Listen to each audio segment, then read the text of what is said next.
Continuando con el tema número 4 de la unidad de aprendizaje número 2, vamos a tratar la base científica de la teoría contable. Con respecto a ello, debemos indicar que la base científica, tanto en Norteamérica como en Europa, a través de los tiempos, se ha presentado diferentes opciones y diferentes apreciaciones. Las mismas que han sido comparadas con la vida actual y que no ha habido aceptación dentro de la formación profesional de la contabilidad.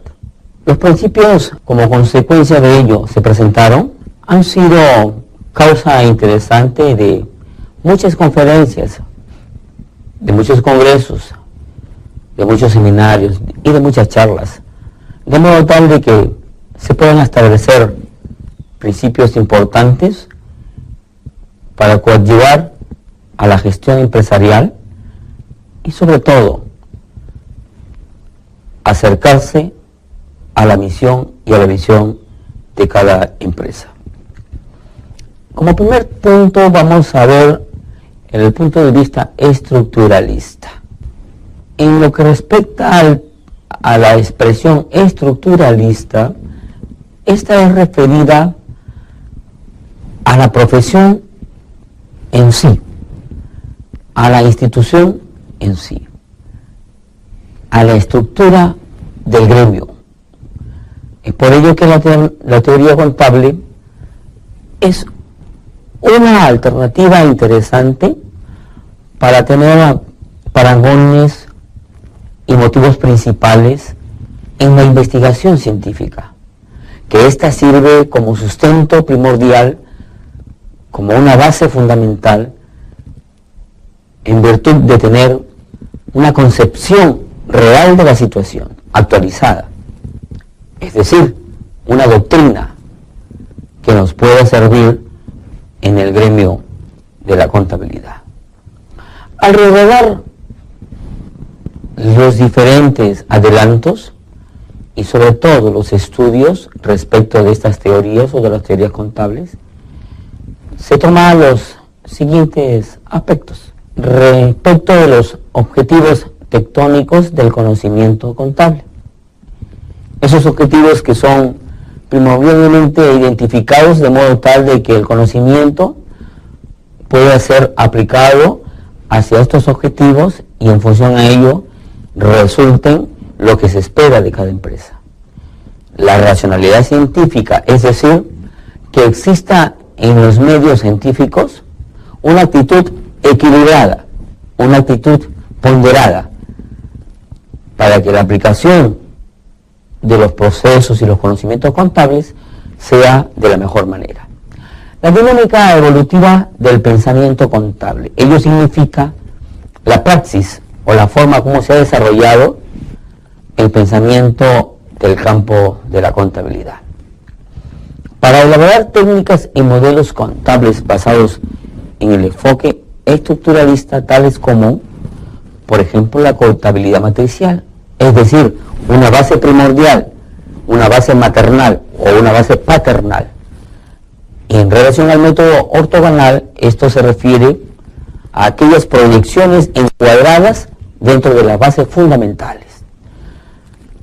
Como enfoque estructuralista de la ciencia contable, se observan los vínculos que este enfoque presenta un conocimiento empírico, es decir, un conocimiento no muy sustentable, el estructuralista, sobre muchas bases sólidas. Es decir, este empírico viene a ser aquel que se desarrolla con experiencia, aquel que se desarrolla con las ideas que se presentan o los enfoques que se presentan o que se piensan o que se tomen en cuenta para que ciertas situaciones fortuitas no se puedan ocurrir y nos minimicen en las bondades y se maximicen los riesgos. Este conocimiento empírico en una actividad formalizadora y constante en en la construcción de los contenidos cognitivos. Como ya tocamos en los temas anteriores, respecto de los cognitivos, estos están relacionados o vinculados a la inteligencia del ser humano y su capacidad. El estructuralismo define la estructura como un sistema de relaciones cuyos elementos son interdependientes. Ello significa que la parte estructural presenta un cuadro, un bosquejo, en cuyas partes individuales están interrelacionadas unas a otras e interactúan en un marco procesal que está basado en normas, y ello hace que se transformen constantemente, de modo tal que se busque la optimización. La estructura contable lo define como el conjunto de las relaciones y proporciones patrimoniales que se dan entre la entidad contable, las mismas que están regidas por leyes y principios. Ello significa que estas relaciones o estas particularidades o estas partes alícuotas patrimoniales se dan en la entidad y se vinculan entre ellas. Están relacionadas, están cohesionadas y sobre todo están sustentadas en principios y regidas bajo las normas vigentes. Estructura del enfoque estructuralista. Presenta en tres aspectos. El pensamiento contable. Surgen teorías de nivel científico que suplen a otras de más bajo nivel científico. En la estructura contable se determina su validez a través de un proceso entre los principios y las normas contables. Esto significa de que las bases sustentatorias de la estructura contable vendría a ser una vinculación, una relación sustentatoria en función a los principios y las normas establecidas. La relación contable de la estructura es la ecuación. Ello significa que el activo está igualado por la suma del pasivo más el patrimonio neto. Ello con respecto a lo que es una empresa en marcha. En el caso de una empresa inicial, sería el activo igual al pasivo más el capital inicial. Con respecto al tema de la dinámica del pensamiento contable, se aplican avances científicos que generan nuevas vinculaciones, que generan nuevas hipótesis, nuevos problemas, que la teoría contable o el profesional de la contabilidad debería resolverlo. Dos, la estructura económica. Se encuentran los ingresos y también los gastos que realiza la empresa en cierto periodo de tiempo. Con lo cual se puede observar el estado de ganancias y pérdidas, que es un estado financiero, en donde nos muestran los ingresos corrientes, los gastos corrientes, los ingresos diversos, los egresos diversos, los ingresos extraordinarios, los gastos extraordinarios y los resultados de los márgenes consecutivos en función a este tipo de relaciones. En función a ello, también se reflejan los gastos necesarios efectuados por la empresa, o en todo caso se muestra aquellas erogaciones excesivas de los mismos, en virtud de que nos puede servir de modo tal para tener precedentes y actuar de la mejor manera en sucesos futuros. Estructura financiera es la correlativa de la estructura financiera y la conformada por las fuentes de financiación.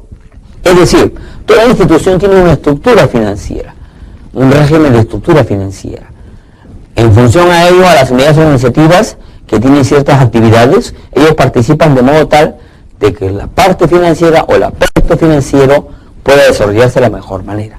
Y esta relación o esta actividad o esta estructura financiera también está conformada por las fuentes de financiación, es decir, por la colocación de los activos e inclusive por los préstamos, por las inversiones, ¿no? Aquellas que están compuestas también por el conjunto de pasivos y del capital propio, ¿no? Conjunto de pasivos conformado por la fuente de financiación de capitales ajenos a la entidad. Es decir, en el primer caso, la financiación de los activos con los recursos disponibles de colocación o rápido convertibilidad en disponibilidad inmediata. Con respecto a la parte del pasivo, aquellos de fuente de financiación de forma externa, o los financiamientos, por ejemplo, de entidades bancarias, crediticias, financieras. se subdivide en pasivo corriente, pasivo no corriente, conformado por las deudas y conformado por las deudas a largo plazo. También las obligaciones a corto plazo. Esto también podría denominarse como una fuente de financiación o una medición también para efectos de lo que es el apalancamiento financiero. Conjunto de patrimonio neto conformado por los aportes de los dueños de la entidad, las reservas, las utilidades retenidas de la gestión de la empresa. Es decir, aquellos fondos o recursos que han sido inicialmente colocados dentro de la empresa para que pueda realizar su operatividad. Después del periodo, el primer periodo de ejercicio o ejercicio en sí, se presenta como finalidad las reservas, que viene a ser una separación de un importe o un porcentaje para cualquier tipo de contingencias. E inclusive también se encuentra conformado, o parte integrante está también las utilidades retenidas que no han sido distribuidas. El control patrimonial se hace a través de un método contable, que puede considerarse a su vez como una técnica de procesamiento de datos. Es decir, acá lo importante y lo interesante es el control que debemos tener nosotros con respecto a nuestros recursos, ya sea los propios o ya sea los ajenos. Dicho sea de paso, este control patrimonial nos va a ayudar de tal modo de que la empresa camine de la mejor manera y se realice todo de acuerdo a lo que está tipificado en los objetivos, en la misión y en la visión de la empresa. El sistema de procesamiento de datos en la ciencia actual se le conoce como teneduría de libros, llevar los libros de ese modo, ¿no? La forma como los vamos a registrar, de forma manual o en todo caso mecanizada. Un método contable en el cual encontramos tres etapas. Como comentaba, la parte mecanizada está primero la información o la actividad, ¿no?, que nosotros debemos manejarla para que accesemos los datos y tengamos las fuentes, como por ejemplo, como ahí observamos, los documentos fuentes o los registros auxiliares. Llámese, por ejemplo, registro auxiliar de compra, registro auxiliar de ventas, ¿no? Estos registros que nos ayudan, registro auxiliar de caja, registro auxiliar de cliente, donde nosotros ahí consignamos los datos relativos a los hechos que la empresa está desarrollando. Y a aquellos le damos su valor y lo registramos de ese modo, y son los datos que nosotros accesamos como iniciales para que se desarrolle un proceso y posteriormente se ejecute una salida. Es decir, también esta entrada de datos se le llama a los input, aquella información que se ingresa. En lo que respecta al proceso, está la parte de inventariar, es decir, realizar un detalle físico pormenorizado de los bienes y efectuar una evaluación de estos, ¿no? Jornalizar, que viene a ser una frase que ha sido estilizada y que proviene de jornal, es decir, de los gastos que nosotros realizamos por los recursos humanos. Mayorizar, es decir, consolidar esta información que nosotros accesamos. Después de efectuar la comprobación, es decir, que todas estas actividades o estos hechos económicos que han sido plasmados en regla contable nos puedan determinar los verdaderos montos y los resultados concretos y que sean iguales, sobre todo en función a la partida doble. Posteriormente generalizar, es decir, ya utilizar esta información para poder poner a disposición del usuario que realmente lo requiera, y como tercer punto del procesamiento de datos está la salida, es decir, el output o la disposición a aquel usuario que requiera de esta información. Los estados financieros, coordinación que implica un sistema de información en base del cual se administra el patrimonio. Y implica un sistema de información contable que dé cuenta de los hechos financieros en las diferentes áreas y funciones a fin de determinar el cumplimiento de los programas de presupuestos y políticas. Es decir, los estados financieros vienen a ser las excelentes herramientas financieras y contables que nos sirven de soporte y de apoyo para que nosotros podamos tener una información actual del patrimonio de la empresa y podemos observar las variaciones que existen de un periodo a otro periodo en términos porcentuales o en términos cuantitativos, siempre efectuando también una comparación con el presupuesto para poder observar esos excesos y esos defectos que sufre nuestras cuentas y sobre todo el patrimonio como consecuencia de la aplicación de un programa de actividades o un programa de gestión operativa que ha sido plasmado con antelación. Ello significa que los estados financieros nos muestran de manera fehaciente hacia dónde queremos llegar y cuáles han sido los indicadores de resultados que hemos obtenido en función de la operatividad de la empresa. Teoría contable en las escuelas. A través de la época las escuelas contables han elaborado teorías, las mismas que han sido contrastes con la realidad. Los postulados y principios contables derivados de esas teorías han sido sometidos a pruebas de validez. ¿Ello qué significa? A través de todo el tiempo, cada escuela ha aportado o ha elaborado sus propias teorías, las mismas que han sido rivalizadas, han sido comparadas a los hechos reales, y esto nos han dado una posibilidad de tener un panorama, una concepción mucho más amplia. Aquellas teorías o postulados o principios que han sido plasmados, pues también han sido sometidos a unas pruebas de veracidad, para poder determinar si estas teorías, otros teoremas, otros principios, otros postulados que han sido derivados, han sido aplicados de mejor manera y nos dan los resultados que realmente se requieren. Teoría contable de las escuelas. En el caso de la escuela europea, existe la primera corriente, que es la hacendalista. La palabra hacendalista proviene de hacendal y eso a su vez de hacienda. Son, como el primer punto, se subdivide en la pre-científica. Pertenece a Lucas Pacioli. Como ya habíamos comentado anteriormente, un italiano que ha creado esa actividad o esa determinación del aspecto contable con relación a lo que es la partida doble. Fue revolucionario de eso y hasta la actualidad nosotros lo estamos utilizando. Con su obra Suma de aritmética y geométrica, en esta obra considera la contabilidad como un arte de llevar cuentas de un negocio para garantizar frente a terceros. Es decir, una modalidad de cómo llevar la contabilidad de manera prolija, ordenada, visible y que tiene un aspecto connotativo en relación a una forma clara, precisa, oportuna, limpia y de belleza que se presenta y que nos muestran posteriormente los resultados de un negocio, para que estos a su vez nos puedan garantizar que las actividades que se realizan en él puedan tener un buen sustento frente a terceros. Científica.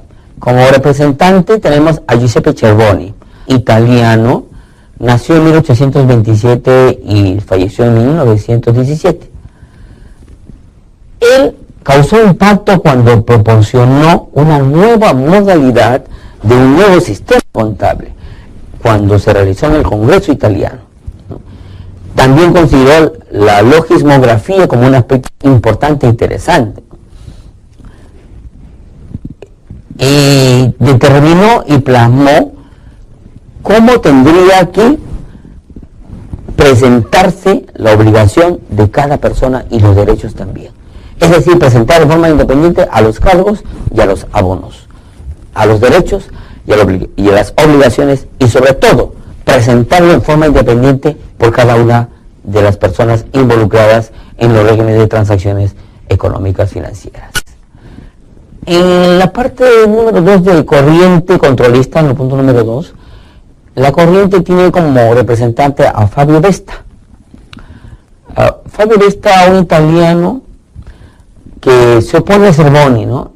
Dado que él sostiene que las cuentas no son abiertas a personas verdaderas, sino a cifras o montos económicos. Mientras que Fabio Vesta se dedicó personalmente, valga la sinonimia, a personalizar las transacciones, Vesta se dedicó a darle valor económico a las actividades, con un objeto de obtener un control económico en función a lo que se sucedía en las haciendas de esa época. La contabilidad como rama de la economía de la empresa. Dos personajes principales están Leon Gomberg y Eugene Schmallenbach. Los dos son alemanes, y la particularidad de Gomberg es que fue el precursor de un enfoque económico contable. Percibió y lo presentó a la contabilidad dentro de una rama de la economía empresarial, como una actividad propia económica. Le dio su parte preponderante. Y Schmallenbach, también otro alemán, nacido en 1873 y fallecido en 1975, presentó a un balance totalmente dinámico, en donde se mostraba la gestión de la empresa y los costes fijos. La economía de empresas se divide en el estudio de instituciones económicas que describen las actividades de las instituciones dentro de su contexto económico. Es decir, esta teoría presenta a las instituciones de modo tal que nosotros podamos observar sus aspectos económicos. La economía de empresas trata también de la administración y la organización hacendal, es decir, proveniente de las actividades de las haciendas. El estudio de contabilidad, que analiza las causas y efectos de las mutaciones en la moneda, se producen en la esfera de la actividad económica de las haciendas y el control de las actividades. Como le comentábamos inicialmente, la palabra hacendal ha sido una estilizada y proviene de hacienda. Todo lo relacionado a las actividades están en función a las haciendas de aquella época. La corriente reditualista, su mismo nombre lo indica, sí, efectivamente, reditualista, que nos dan un rédito, un resultado, un incremento. Y esta es una corriente vigente, ¿no? Sostiene que la contabilidad revela los resultados de las inversiones de capital. Esos resultados que nos proporcionan esas inversiones que hemos hecho, llámese por ejemplo en las colocaciones de inversiones, o inversiones en acciones, inversiones en intangibles, ¿no? Y cuyos representantes son los señores Spry, Edwards y Norgard. La corriente patrimonialista es aquella que está definida o considerada en base al patrimonio, en los cuales se interpretan los fenómenos patrimoniales. Efectivamente, también determinan los valores patrimoniales. Estudian también las inversiones y las provisiones de los fondos que han sido recibidos o colocados. La formación también de los débitos. En el aspecto de lo que concierne a la contabilidad integral, esta es mucho mejor. Esta contabilidad considera todas las teorías formándola o agrupándola en una sola. Y lo que pretende realizar es establecer una teoría general de la contabilidad, sobre todo vinculado a los gremios contables, como es el caso del Instituto Americano de Contadores Públicos, la Federación Internacional de Contadores Certificados, los investigadores de Richard Mateschitz en la estructura de la teoría contable. Y como punto interesante debemos hablar acerca del señor Mateschitz, que fue un investigador que desde muy temprana edad se dedicó a la docencia en lo que respecta a la parte económica y la parte contable.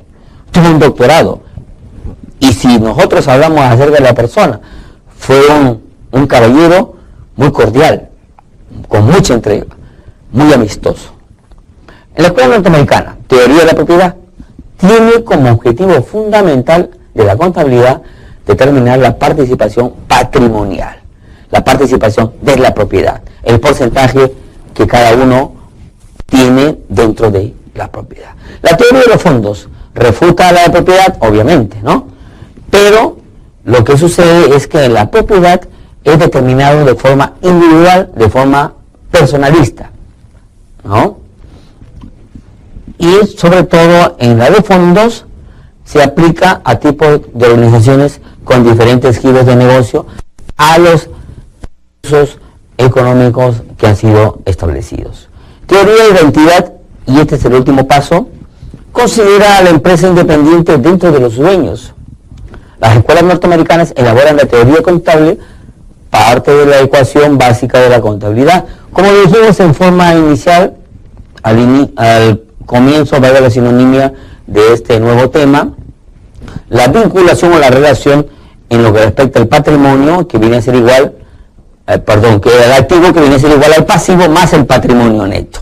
Esta ecuación contable ha sido inamovible y ha sido hasta ahora utilizada, probablemente por muchos años más, por cuanto ha sido una ecuación que nos ha ayudado a entender mejor las cuentas y sobre todo a establecer las reglas de juego que ahora se utilizan para efectos también de la partida doble, cuyo sostenimiento nos dan una información veraz, una información real, una información equilibrada. Esta ecuación refleja dos conceptos: la participación de los terceros en el pasivo y la participación de los propietarios en patrimonio neto. quienes financian a los bienes patrimoniales de la empresa. Como comentamos, la parte del pasivo están sujetos a las obligaciones, ya sea a corto, mediano o largo plazo. Y el patrimonio neto es aquella que está intrínsecamente relacionada con la participación de los accionistas mayoritarios o dueños de la empresa.